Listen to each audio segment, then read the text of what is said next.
This is Jim Pruitt, and you listen to another episode of the Pharm So Hard podcast. So I farm so hard, the employees want to find me, and then want to hire me. What's 100K to a guy like me? Could you please remind me? Farm so hard, this ain't easy. Working late nights, you best believe me. My grades can only go ace. Never want to see another B unless I'm Jay-Z. What's good, fam? It's your host, Jim Pruitt, a.k.a. Pharm Z and ED, and I'm bringing you another episode of the Pharm So Hard podcast. We have another one of our EM pharmacotherapy lit reviews that are going to be looking at studies either done by EM pharmacists or by pharmacists that can be applied in the ER. This one's going to be special because I believe that no matter what type of shop you're at, whether it's community, academic, peds, adults, this study can be really applied to you because it's sepsis. We're all dealing with sepsis. It's something that we see every single day, and it's about something that we do every single day that probably didn't have as much data on. So this is going to be looking at the use of clinical pharmacy practitioners in the emergency department and the pharmacist-driven sepsis management, particularly looking at those antibiotics. And this was a really, really cool study. I'm going to make sure I put it in the show notes for you guys and go read it. But this is something that was done by Aubrie, Taylor, Regan, and all those ladies out there in Caramount. But I don't want to talk too much more. I wanted to let the guest go ahead and introduce herself for today. So guys, welcome to the show, Taylor Cason. Hey Jimmy, thanks for having me on the podcast today. I'm excited to talk about this study and really be a part of the series you've got highlighting great EM pharm studies that have been coming out. So I'm Taylor Cason. I'm originally from Augusta, Georgia. I did my undergrad at the University of Georgia, go Dogs. Then I moved to Charleston, did my pharmacy school at Medical University of South Carolina. I did a PGY1 at St. Joseph Hospital in Lexington, Kentucky. And then I moved down to Florida, did a PGY2 at Sarasota Memorial Hospital. And then after PGY2, I ended up moving to Charlotte, North Carolina. And now I work as a clinical emergency medicine pharmacist at Caramount Regional Medical Center, which is just about 30 minutes outside of Charlotte. Thanks for a quick introduction. Shout out to everyone on the team. Again, it was quite a bit of you guys. Aubrie, Regan. Shout out to my buddy Dylan, who kind of helped with setting all of this stuff up, my Presbyterian College classmate. This was a unique study. You guys were able to do something that was pretty cool and really put on paper something that we're already doing quite a bit of. And it's exciting to me to be able to highlight some of this work and do it in these very short episodes and very brief. But let's jump into this study. All right. So a little background is sepsis is something that's going to be super, super important across the board due to the high mortality. But I think it's something that we've really gotten to with the new sepsis guidelines, really emphasizing not only the rapid selection, but the correct selection of antibiotics is something we should all be looking forward to. And the study looked at something that was pretty important across the board for just the practice of EM pharmacy and pharmacy in general. Whether having this clinical pharmacy practitioner really helped out when it came to the outcomes when it related to these metrics. Because again, most of the time what we see is when we try to expand our service, when we're trying to expand what we can do, we need some data. And this is one of those papers where you can condense this in and tell your leadership, this is why having pharmacy 24/7 or expansion of what you have can be very beneficial. So Taylor, you guys' research really had one big central question, right? It was, could the involvement of EMCPPs significantly improve the selection and timing of antibiotic administration in septic patients and by extension, the overall management in the emergency department? But the question I have for you is, what inspired you and your team to study the impact of EMCPPs on sepsis antibiotic interventions in itself? Was there a particular case, or was there something that drove this research to get started? Because again, I believe this may have been a resident research, and usually we make those far in advance. So can you shed some light on just the creation of this study in general? So here in North Carolina, pharmacists can get licensed as clinical pharmacy practitioners, or CPPs, and CPPs are approved to provide drug therapy management, including controlled substances, under the supervision of a licensed physician.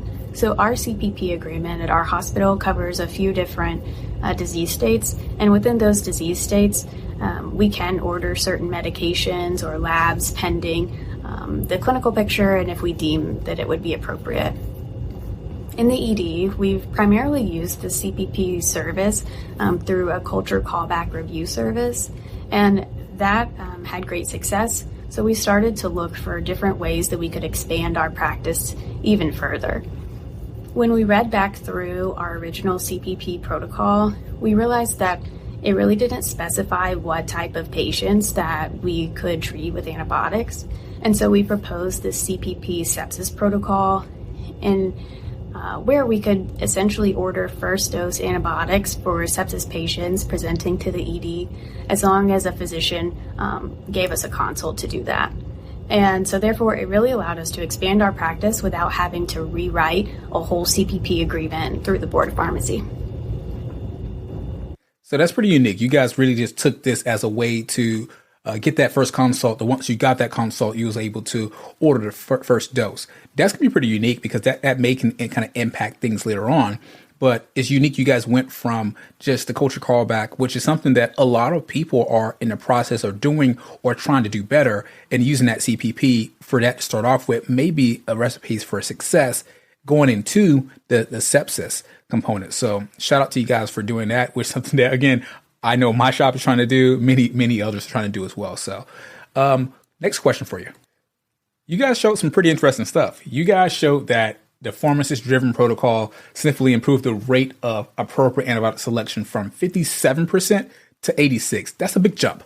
That's really nice, to be honest. In practical terms, what do you think were some key factors that really allowed the pharmacist to optimize the antibiotic selection so efficiently compared to providers? Again, this is not kind of a beef back and forth, but what do you think is some of the factors that led to this finding?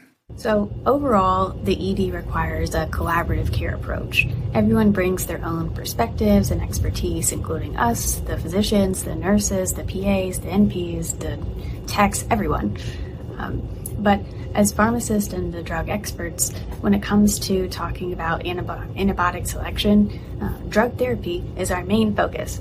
And so, especially once we know the source, we do have a little more time to take a deeper look into the chart and really assess the patient globally.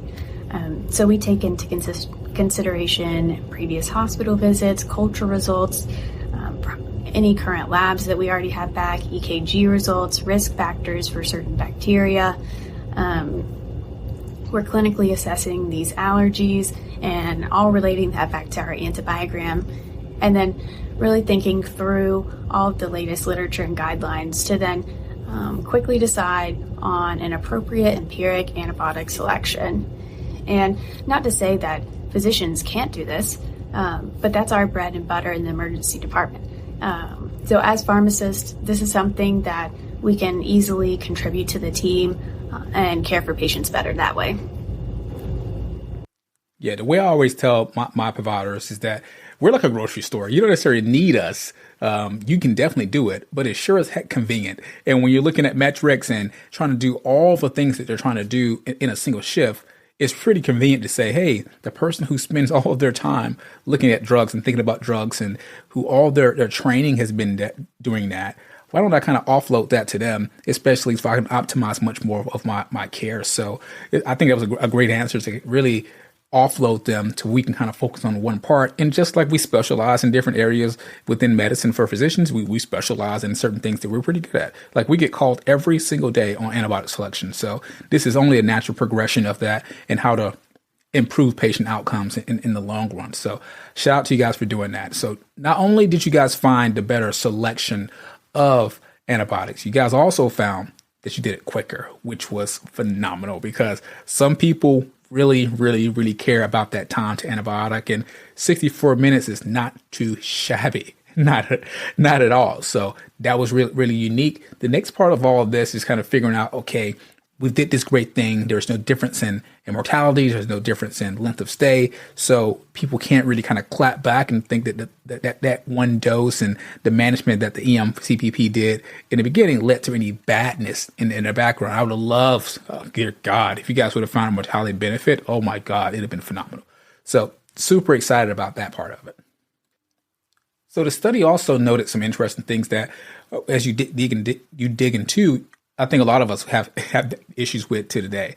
They found that UTIs and intra-abdominal infections was an area where we probably could have seen a little bit more efficient antibiotic selection. There's over just prescribing a broad therapy that probably didn't need it. And this is a battle that I fight every single day.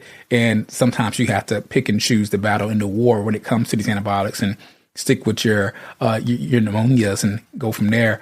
But it's something that we should look at and something we got to strategize on. So the question I have for you is, like, since you guys found that those areas were probably a little bit more inappropriate selection of antibiotics, what are some strategies they're using to tackle this and partner with the physicians to really help improve antibiotic stewardship in those cases, not just in the ED, but probably throughout the hospital? Since the study has ended, our hospital has opened a new critical care tower, which has led to more rounding opportunities that previously haven't existed. So our critical care pharmacists now have face time with intensivists and other specialties 7 days a week, which has led to significantly more de-escalation opportunities. Also, CPP agreements at our hospital are department specific. So us as EM pharmacists have our own agreements with the EM providers, and then our critical care pharmacists have their own agreements and protocols with the intensivist. Right now, under their CPP protocol, they can add IV antibiotic stop dates based on guideline recommendations, and then they can also add certain labs like MRSA PCR swabs to help them in their recommendations for de-escalation. But their plan this year is to expand their CPP protocol to really further their antimicrobial stewardship efforts in collaboration with the intensivist. That's pretty dope, because I think it's something that you guys showed that not only that you do an ED, but you was able to kind of spread that to the ICU as well. So kudos for you guys for doing that. And we're all facing this battle across the world. I know my Australia listeners have the same issues. My Saudi listeners have similar issues. So I think it's something that we're facing all throughout the world, trying to treat UTIs. And I'll put a putt for Sebastian if you're listening. I know you just hate all of those UAs getting drawn in asymptomatic patients. So it's something that we just have to deal with. And whether or not this patient needs any antibiotics is an entire different episode on a Pharm So Hard episode. So let's go ahead and transition to the next question that I had for you guys, is kind of looking at that time to antibiotics being really a crucial. And I mentioned before what you guys was able to find. So while your pharmacist protocol did reduce the time to administration again by 64 minutes, there's many patients that didn't get to that 1 hour goal that's recommended by the guidelines, often due to either the acuity of the patient, nursing factors, documentation also being a deal. How do you envision the pharmacist's role really evolving to partner with the team to kind of optimize this treatment time? Or do you have any caveats to your study that really made that time, something that is a little bit more unique? So I think it's important to note, first of all, that our time to antibiotic administration was not time of sepsis recognition to antibiotic administration. It was time of ED arrival from the time they hit the door to antibiotic administration. This was a PGY2 resident project, and so we thought it would be too grueling of a task to try to identify the exact time of sepsis recognition for each patient in the study. And so when you do look at our results, that number is a little misleading. But overall, after the introduction of the CPP protocol, we did see a decrease in our time to antibiotic administration by about 60 minutes. Once we got the consult, we were able to quickly enter the antibiotic order, but we weren't required to go to the bedside for these patients and help with administration at all. Of course we did for our critically ill patients, and anytime that we had a moment, then we would definitely help the nurses in that aspect. But our biggest barrier to that right now is just we don't have the capacity to do that with just one pharmacist in the ED and a whole lot of action going on. One way I do think that we could dramatically decrease the time to antibiotic administration is by expanding our scope of practice to allow for administration. I know some states like Kentucky are already doing this, and their pharmacists can actually administer medications. I feel like it would be a similar setup with a CPP protocol of some sort, where we would have a certain list of antibiotics or medications that we would be allowed to administer.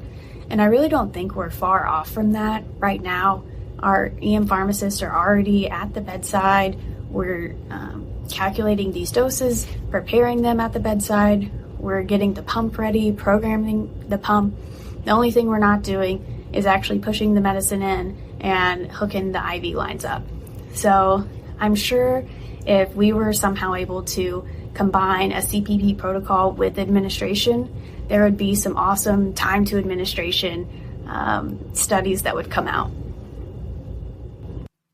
That's pretty cool that you mentioned that, because I think many people look at the study and say, oh, you guys can get that 1 hour period. If we dig down to that and you have more resources, again, being a resident research project, you have to be feasible. So shout out for Aubrie for all the work she did do for that. And I think if we reanalyze this, you guys probably will find that time being different. But I like what you threw out there about the time to administration and whether who can administer that. There are often times where I trained at Grady in Georgia where I probably gave tens of thousands of medications. So I felt very comfortable with that. And it's something that I know in the state of South Carolina, I was doing as well. North Carolina is a little strange how the law is written when it comes to that. But I think those pharmacists that are, one, able to, and two, have kind of set up a system for them to administer medications, I know for certain that they will be able to find a difference in that time frame. And this is a type of study that we can bring to the people in the suits to be able to say, hey, if my nurse is busy, this is why I'm for one, trained enough to do so, capable enough, and I have the policies put in place to allow me to administer these medications in these vulnerable patients. And I kid you not, if I was every day giving these medications to our patients and I was able to study it, if I was in you guys' shop right now, I know for certain that the time to antibiotic selection administration within that hour will be out the window, because I can get it done in 10 minutes. It's something that I can do once my provider tells me, hey, Jimmy, this is what I'm worried about. Chest x-ray shows this, UA shows that, or whatever the source is. Once they diagnose the opponent and we have all the information, again, pharmacists across the board, that's the definition of Pharm So Hard. We can do this all day. So I'm pretty sure that's a good pump for pharmacists, medication administration. And I think this is a way that we can actually improve patient outcomes on a macro level. And I think that's something that North Carolina and a lot of people are going to be hearing from me pretty soon when it comes to things like this. All right, Taylor. So I don't want to make this too long of an episode, but you guys have one of the first studies looking at outcomes in emergency medicine with this advanced practitioner provider status of CPP.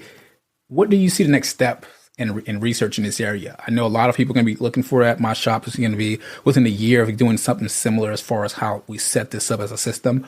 How can profession continue to demonstrate its value and expand on this model of the pharmacist-driven sepsis management and go from there? I am really excited to see what we as pharmacists can do with these collaborative practice agreements. In regards to sepsis, I can see us managing initial fluid resuscitation, determining specifically which fluids and the volume that we're giving, trying to help prevent volume overload in patients that we send to the ICU. We could also be involved in the initiation and choice of vasopressors. I think there's a lot of room for growth in other areas as well. One that I would be excited about would be DKA and HHS management, discussing initial fluid resuscitation for them as well, insulin initiation, maintenance fluids, electrolyte replacement, bicarb administration.